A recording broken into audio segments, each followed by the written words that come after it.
We got you loud and clear. Welcome to the International Space Station, New England Sports Network. Hi. This is so cool. I'm Bella. Nice to meet you. And thank you so much for your time and for being here with me. I'm just gonna ask you a few questions today. So yeah. Um, so you're from Boston. This is Bella, so welcome cool. to the International Space Station.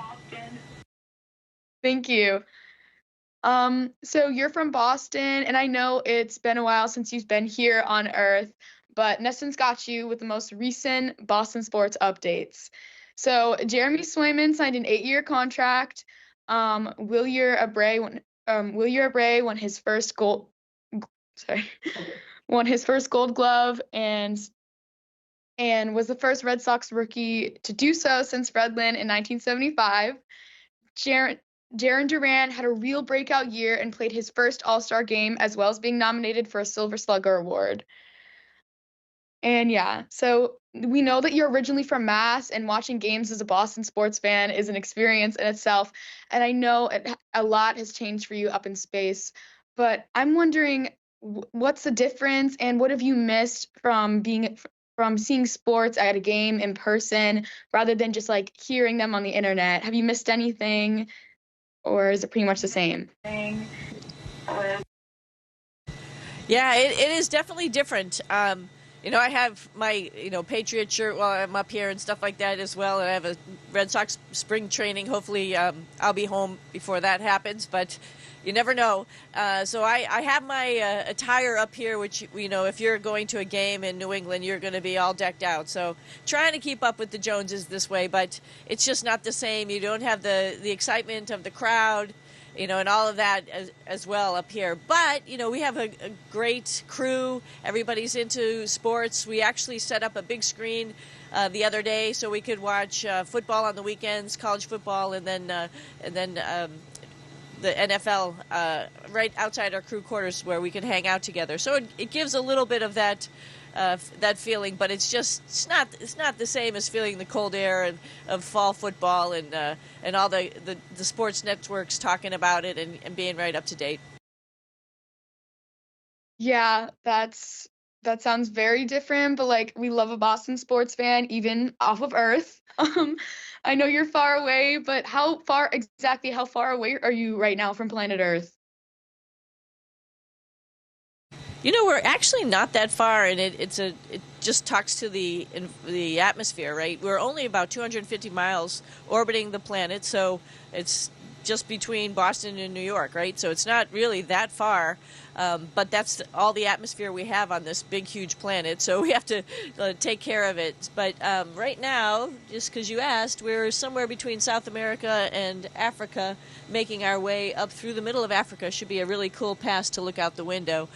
So we get a view of the planet all over the planet while we're just at 250 miles above the Earth. Nice. And how fast are you moving right now? So we're traveling around 17,500 miles an hour. It takes about an hour and a half to go around the planet. So we get, like I said, a lot of views. The Earth rotates underneath us, and so we see different parts of the planet as we're going around, obviously. Now, speaking of speed, I know that you've run the Boston Marathon while being in space and most recently ran the Falmouth Road Race. Can you tell me how that was, and did you hit the time that you wanted? Yeah, the Boston Marathon was a couple years ago. I was a lot younger. I was a little bit better runner at that point in time. So, and maybe a little stupider too, because I can't really believe that I signed up to do that. But once I got on the treadmill, I thought to myself, I better finish. I conned my sister into running the real one on Earth, and it was a cold and rainy day. So I just sort of trudged along, sort of hoping the treadmill would break so then I could get off it. But no, it didn't, and I kept going. So yeah, that was all right. You wear a harness, and so you're strapped down to the treadmill, and so it actually is supposed to put some pressure on your hips for your bone density in your hips and your legs and your feet. So it was doing that, and it sort of puts a little bit of pressure on your shoulders. It's like wearing a backpack. So I was alternating between the two. I ran it a little bit slower than I was running at that point in time. But I was very pleased with the time 4 hours and 20 something minutes. So I'm a little older, a little smarter. I signed up for Falmouth, which is a 7.1, 7.2. It's really not a specific distance. It was just from one place to the next place. That's how it started. So it's a great run. It, though, has some hills. We don't have hills here, which is great, but you still have the harness. That one I did just about like how I liked it, about 1 hour for that run, and it was great to actually hear the crowd at the start, so I enjoyed it quite a bit. Yeah, running a marathon in and of itself is just, wow, a huge accomplishment, not to mention in space. So, what led you to run this marathon? Was it something you wanted to do before you went into space, or something you thought would be fun once you were up there?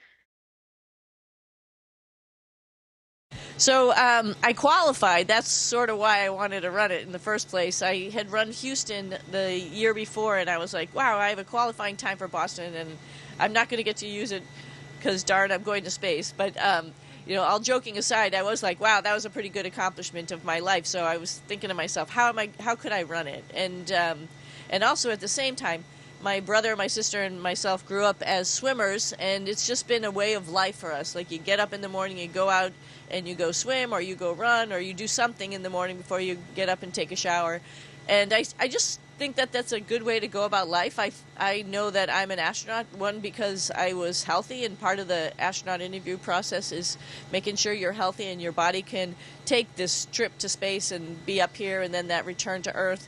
And I was thinking about it and just wanted to sort of reiterate that to kids, that this is a good way to, live your life, making sure athletics and sports are always a part of it. So I wanted to just highlight that, as well as run my qualifying time, because it's a big honor to run the Boston Marathon. Yeah, I couldn't agree more. And have you lost any weight while training for the Falmouth Road Race? Does being up in space affect how your overall health has been or changed while being in space? Oh, there's a lot of changes that go on up here, but I'm, it's funny. I think there's some rumors around outside there that I'm losing weight and stuff. No, I'm actually right at the same amount. We go weigh ourselves. We have a spring mass dampener that weighs ourselves, and I'm the same weight that I was when I got up here. I think things shift around quite a bit. You've probably heard of a fluid shift where folks in space, their heads look a little bit bigger because the fluid evens out along the body. But now, Butch and I have been up here for a number of months. We've been on the workout gear. We've got a bike, we got a treadmill, and we got weightlifting equipment. And I could definitely tell that weightlifting, which is not something I do all the time, has definitely changed me. My thighs are a little bit bigger. My butt is a little bit bigger. We do a lot of squats. And just to go back to the treadmill, why? It's because we're working on our bone density in our hips and in our feet. So I think my body has changed a little bit, but I weigh the same. Nice. And keeping our bodies healthy here on Earth and space is so important. And part of that is nutrition and food. Now, I know that maybe is there any differences between the food you eat in space versus on Earth, or any rules that you can bring up there? It's interesting you bring that up. I was just talking to my mom and her friends, and I was showing them the galley, which is behind us, and showing them some of the food. Some of my favorites that we have up here, this one dish, Turkish fish stew, which is really good. It has good fish in it, and it's olives and other things like that, and rice to go along with it. And they were all looking at me. They're like, that doesn't look so good. It comes in a packet, that's already pre-made, and so all we really have to do is heat it up. We don't have to really cook. Or stuff is rehydrated and we just hydrate it and then heat it up. That's what I did for the rice. So it has a little bit of a funny look to it. Most of the foods are sort of moist because you don't want stuff to be like flaky and go all over in the air, in your hair, in your sleeping bag and all that kind of stuff. So it has a little bit of a moist look to it. So maybe it doesn't look as wonderful as, going to a restaurant. But it's really tasty. Our food lab does a great job giving us not only food that tastes good, but is also really nutritionally balanced. And over a course of about a week, we change out. We get another menu. And more recently, we have a spacecraft that just came up here, and it brought all sorts of treats for us. I like those bullseye candies, and my family sent me up a bunch of those, so that was pretty nice. I love those candies too. Those are my favorites. Is there any activities you're currently working on? Any that relate to STEM, spacewalks, station fixes, anything like that? Oh gosh, we with the spacecraft that came up, not only did it deliver candy and other good stuff like that, but it also tons of experiments. Since it came here, we've been working on all sorts of things. I was in the glove box the other day doing some stem cell research. They're doing right this whole morning. We're doing some other research inside the glove box. So it's one experiment after another. There's ones with plant growth, which is really quite interesting if we're going to go somewhere else beside for the International Space Station. It's packed every single moment. It seems like somebody's flying around doing some type of task. Yeah. So that was Nick who just flew by there. Yeah. But and we live here. We're our own IT guys. We're our own maintenance guys. So I was working on a piece of equipment earlier today because if something breaks, we've got to fix it. So every day there's all sorts of actions. It's never seemingly repetitive. It's always fun, never boring. You mentioned spacewalks. We are looking at possibly doing some spacewalks in January, so we'll start to prepare for those after this spacecraft with all this experiments and goods leaves. So sometime in December we'll prepare, and then hopefully we'll do some in January. Yeah, wow, that is just so cool, hard to comprehend actually. But my last question for you is I'm a girl who's very interested in STEM and maybe having a future with it one day. I love learning about it at school, and I know that STEM is a field that's prominently dominated by men. Is there any advice you have for girls wanting to go into that field, wanting to become an astronaut, anything like that, or any challenges you faced when you first started?